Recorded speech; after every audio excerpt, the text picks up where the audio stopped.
Today we're gonna see if the supposedly crushingly difficult Doom Eternal is actually worth your precious free time.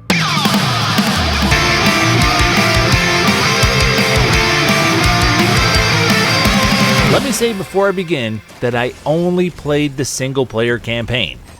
I'm aware there's a whole new set of things to do and unlock in the battle mode multiplayer, but I didn't mess around with any of it. So the thoughts about the game and the final score that I'm going to share with you are based only on the single player. Because, well, single player is mainly what I do. Let's take a look at the basics. Doom Eternal is all about managing resources. That's right, your favorite shooter has become kind of a survival game. Instead of your normal FPS, Doom Eternal now almost makes it a point to limit your ammo, your health, and your armor. Not only how much of it you can carry, but how much of it you can find in the environment. That's because in the new play model, you can get any of these things anytime you want. Kinda. What I mean by that is, if you need some health, then you just need to perform a glory kill on a foe. If you want an enemy to drop some armor for you, then just set them on fire before you take them out. No worries, you now have a flamethrower. Or if you're running low on some ammo, just slice somebody up with your chainsaw. They're gonna drop something for everything you have on you. And no worries, you always regenerate at least one cell of fuel for your chainsaw. Now that sounds like it would make things a whole lot easier, but honestly, it really complicates things. You don't look for what you need and pick it up. Instead, you're juggling your weapons to refill your resources for those weapons. And to complicate things even further, many of the creatures that are hunting you now have certain weak points that are only vulnerable to certain weapons. So it no longer matters if you really love that shotgun, because you might need a different weapon to do the real damage to that enemy. It sounds advantageous, but there's a whole lot of pausing, pulling up the weapon wheel, swapping out for the right thing, for the right situation, then taking out that enemy, then going back to what you want to use. It honestly gets very tedious. Once you do get your groove down though, it can get smooth.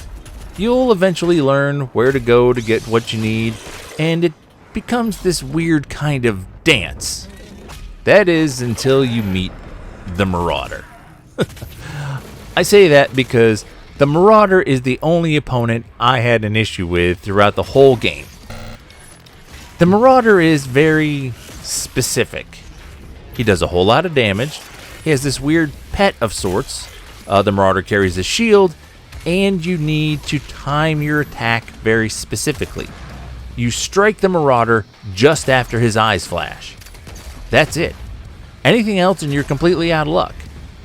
Even the glorious BFG is pretty much useless against the Marauder. My personal Marauder encounters were very frustrating, and the only time that I found my game was completely ground to a halt. Also, on top of all the stuff that you have to juggle while you're playing, there's all kinds of upgrades to worry about. There's upgrades for your suit, upgrades for your weapons, upgrades for your base. Basically, everything that you interact with has an upgrade. And this is a Doom game, so of course there are bunches of secret locations where you can find weapon mods and upgrades. But they really aren't all that secret as compared to the other ones. They will show up for you on your map if you just poke around, and there's even an upgrade that you can use to increase your spread of finding stuff. But for me, it was the last thing I bought because, honestly, as long as you really just explore, you're not going to need that upgrade. A really cool thing that is in this title is cheat codes. Now, not cheat codes in the old school sense of how cheat codes used to work, but kinda sort of. See, there are a number of 3.5-inch floppy diskettes hidden throughout the levels, equal to the cheat codes of the original Doom game. And once you finish a level, you can go back to levels that you've completed, activate these cheat codes, and then play through that level with that cheat code on. For an old school gamer, it was pretty cool. Here's the quick breakdown. For length, Doom Eternal is decently long for a shooter, and if you go back poking around to find everything, you're going to get a good 15 to 20 hours out of this game. There is a story, but they really tried to make it a very involved story. There's lots of stuff to pick up and read and little bits to play and listen to, but honestly, it's an odd journey through the life of Doom Guy. The game plays smoothly, it's very fast-paced. The only drawback is there's a whole lot of resource and button juggling going on. Sounds are fantastic, the music is great, the video is excellent, and it's especially great when you unlock the ability to take a step back in time and play the original Doom. As far as fun goes, I think that really depends on your love of stress. If you don't mind keeping track of 800 different things, all while you're trying not to get eaten alive, then you're going to love this game.